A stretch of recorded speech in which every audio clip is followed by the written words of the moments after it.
Let's look at a previously undiscussed expense from police dogs. So stick around, I'll show you what I mean. First, though, let's do a self guided refresher course about canine dogs. So, all of these will be down in the description just to kind of get you caught up on the other side of police dogs, the side that you don't see in Instagram and everywhere else. First, I have a playlist. It's called Dogs versus Innocent Citizens. Many of these are kids, just people that the dogs should not have been attacking. We have canine false alerts. Police often get in trouble for doing this, incentivizing dogs to trigger on a car or a property. And then we have another playlist here called Canine Dogs and Innocent Children. We have 11 videos here as of right now. Something else I'll invite everybody to notice. Check this out. One unavailable video. This is happening with my other playlist that exposed the truth about these police dogs. Some of the videos just disappear. Yeah. So that's 3 playlists. And then I want to remind everybody that police dogs kill innocent people, often due to severe injuries during attacks. So police dogs get triggered from a treat or the police officer yelling at them, good boy, and then they go and bite and maul somebody and kill somebody. Typically costing counties and municipalities and other taxpayer-funded entities in our society hundreds and thousands of dollars. So, for example, in Oregon, we have this one. They asked for 1.7 million, and you can go read this article. I've covered this one before. They got 500K from the settlement, and there are cases like this everywhere. Just whatever state you're in, do a keyword search and look around. For example, California police dogs have attacked innocent bystanders. So these dogs are not any type of entity that has discernment over who to attack. They're just doing it for a treat. They're doing it to respond to a command, and all types of stuff can trigger these dogs. Let me pop back over to the Oregon one for a minute. I'll read a part of this to you. So in the story, the lawsuit claims negligence on the part of the officer because of inadequate fencing.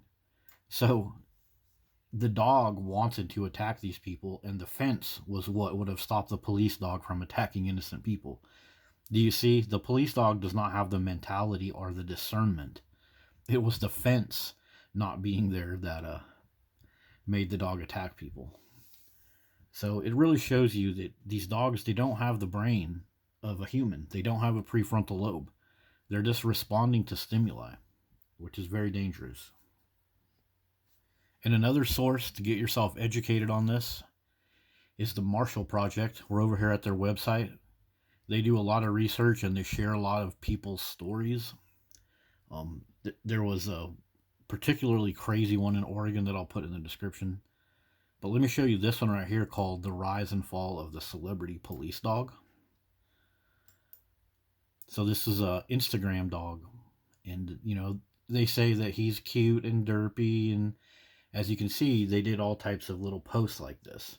Oh, he's a bad boy. We're logging him into prison. All these meme contests with all these hearts hugging the dog. But many people over there in, I believe it was Indianapolis, were left with all types of scarring and injuries and sepsis. Had their flesh ripped open for no freaking reason just because the police let the dog attack people. And I want to go back to one of my refresher things here. So look at this, innocent children. These are the children that are watching these type of Instagram. Oh, my dog is just a derp. He's an innocent, cute boy that likes to sip. Look at this. He's going to sip a little bit of coffee or something. Well, these little kids here, this finger getting ripped up right here, the face getting ripped up, all of this type of stuff. Child bitten by police dog speaks. canine gets out of a police car and attacks a child. These little kids that are getting close to these police dogs, what type of media are they being brainwashed with by these dog worshipping police officers and adults? Yeah, this right here. So that's a quick look at the Marshall Project. Check that one out. So now let's get into some more information. We're getting close to the new stuff that I have for you. First off, there is a technology known as the electronic nose. So we don't need dogs to sniff stuff. We have the technology, we have AI, we have computing, and all types of awesome stuff. We have people that can utilize the money that we put into dogs to develop this technology even further. But notice right here, it's since 1982 was the origination of this. So we don't need dogs, guys. We have technology. We used to use dogs because we didn't have technology. Hitler used these dogs against his prisoners. But nowadays, we have cameras in jails. So, yeah. And now look at this. This is what we call a AC sniffer. These have been around for a very long time. If you're in the automotive, you know about these. But this sniffs the air. See this little thing right here? It sniffs the air. It looks at what different chemicals are in there. Fluorocarbons and stuff like that. As you can see, it detects 1, 2, 3, 4, 5, 6, 7 different molecules. So we have technology to sniff stuff. We don't need dogs. So all this stuff about drug sniffing dogs, blah, blah, blah. You've just been brainwashed into thinking that this dog is some kind of amazing thing. We have technology that's a million times better than a dog. And all we need to do is let the humans develop that technology. If we really need to be sniffing drugs to find drugs. I mean, most people that are addicted to drugs, you can tell it by looking at them, but whatever. And another thing about this whole smelling, police dogs fail the smell test as high as 38%. Some of them even more. Hound dogs are some of the best sniffing dogs, but then they'll use like a pit bull dog as a police dog. That's ridiculous.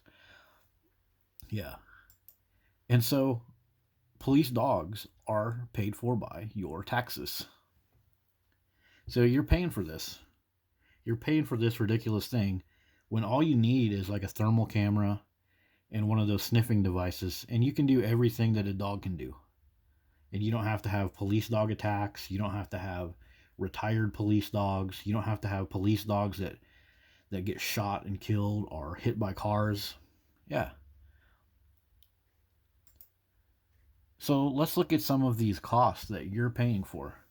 We're almost to the new part that I promised you guys. So 12 to 15,000. Initial cost is 8,000. So those are just some numbers for you, but that's what you're paying for. You're paying for these dogs, and you're not getting the value. You're actually the most value you could even get from this in a perfect world is 50%. I'm about to show you why. Thanks for sticking around this far. And also, like this number right here, 15,000, that's conservative because there's also the food, the breeders have to be paid for, the cleanup after the dog, the vet care. That's just the training cost itself. That's not all of the ancillary items that the dog needs. So, check this out.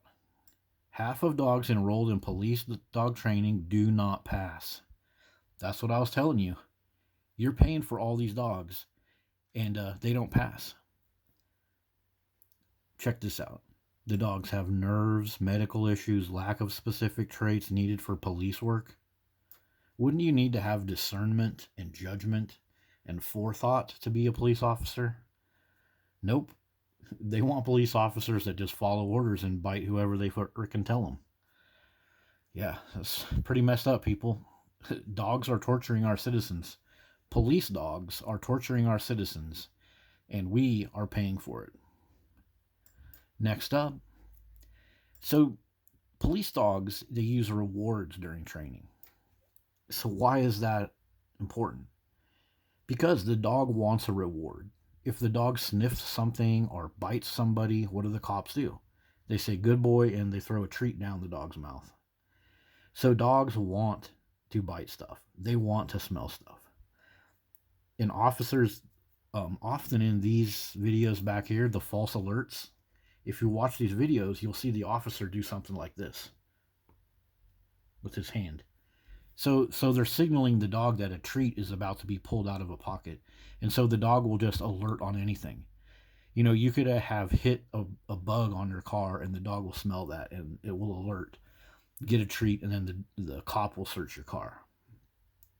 So that's why I wanted to show you the thing about these treats, because the dog just wants a treat.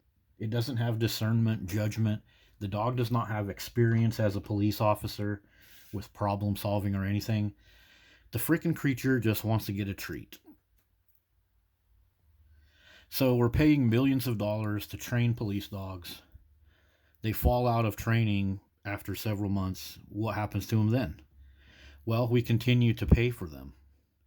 Let's look around this article a little bit, but notice what it says. Again, almost half, the police dogs, they don't make the cut and ending up going to foster homes or rehomed.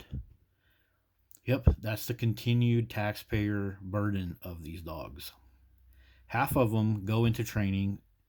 All of this has to be paid for, all of the stuff, all of this property out here that the dog is on. The fence, the grass, the leashes, it all has to be paid for. The officer that's out there, his time and his retirement fund has to be paid for. And check out some of the goofy reasons these ridiculous dogs fail. They can't handle a smooth, shiny floor. The fail rate of these things is so high, it's like, why are we even doing this? So according to my article, it's like I was saying, how the dog gets all this training and then finally falls out. So the first 9 months, it's the easiest part, but that's 9 months. But that has to be paid for, and that's an only 5% failure rate. So they fail at the end of their training. So as you can see, this is designed to fleece us of our taxpayer money. They know that a dog is only going to make it half of the time, but they will continue to spend billions of our taxpayer dollars training these dogs. So they already know this. The presence of these canines is just a way to keep us working harder, paying more taxes, paying for police dogs, that only half of them are going to make it. And then once they get out into the force, many of them are going to injure innocent people. Wow. Yep. But the ones that fail, so what happens to these guys? So what happens to the dogs that fail? Well, they go to places like this. Service Dogs Incorporated, Freedom Dogs of America, these places right here. So what are those places? They are dog fostering places. And basically, when you foster a dog, you become your own little tax shelter. So when you are not reimbursed for your police dog expenses, when you foster them, you can write them off. Food, veterinary care, and other expenses. You can take your dog on a trip to the coast and pay for gas and write that off. And a lot of people do that. And basically that means their fellow taxpayers are helping them, paying for that dog. While they can't feed their kids, while they're making decisions to have abortion because kids are too expensive, people are running around with failed police dogs that are taxpayer funded. Yeah. And here's one of the places that does that. This is a place called Retired Police Dogs or whatever. Check it out on yourself. But as you can see, they have this word in here, protect. They sell these dogs as protectors, but they're just retired or failed police dogs. And like I said, look, 501c3. All this stuff that they do, they get it done on donations that are tax-free. So basically they get to earn money and not pay taxes on it. And then they can also, through their sister organizations or themselves, they can spend money and claim that as an expense as well. It's a very big topic, and everything I said doesn't apply to this specifically, but that's how 501c3 works. It's taxpayer funded. We are basically paying for all these dogs to have a luxury retirement in air conditioned and heated homes with steaks and hot dogs and mashed potatoes. All of these dogs here that fail or get retired, that get all of this fanfare, Americans are paying for their retirements. Luxury retirements for these dogs that are just boot camp dropouts and freaking child maulers. Yeah. And so, just from a point of a product failure rate, for my mathematicians and other people out there, failure rate for products indicates a significant percentage of them do not perform as expected or meet quality standards, which can lead to customer dissatisfaction and financial losses. That's what dog culture is. That's what canine dogs are. It's a huge, financial loss. And why does this occur? Why do these high failure rates occur? Poor design. Yeah, a dog is a very poor design to be a police officer. The damn thing doesn't have enough brain. Okay, a lack of market research. Well, we're doing the market research in our society right now, but no one's paying attention to it. So the market research is being done. We're just not paying attention. And like with market research, they say inadequate testing before launch. Well, yeah, if you would have tested these dogs before doing all this, you would have realized that it's a 50% fail rate at least before you even employ them. And so this is just a failed product. A dog is, at the end of the day, a malfunctioning firearm. If police officers bought Glocks and Smith & Wessons and shotguns, and only 50% of them that came out of the shotgun factory even functioned, and then once the police officers got those guns into their cars, a small percentage of those guns just randomly shot people, we would not buy those guns for those police officers. Yeah, a dog is nothing but a malfunctioning freaking firearm from a completely inefficient and a completely taxpayer-funded factory because of, boom, failure rate. Yep. So no matter how you look at it, this canine dog culture and stuff is ridiculous. And one last thing about the retirement cost of these dogs, the dog funeral can cost several $1,000s. These police dogs get shot in the line of duty, as they say, and then thousands of your taxpayer dollars goes to the funeral. While you're sitting there budgeting for a cremation and putting things aside so you can hopefully pay a few of the funeral costs for one of your dead relatives or something. These police dogs are getting taxpayer-funded, high-dollar funerals. Yeah. So even after the dog retires, even after the dog has attacked kids, even after the dog has failed boot camp, we are still paying for the damn thing's retirement cost, funeral cost, and it's nothing but a failed product. Failure rate. Yep.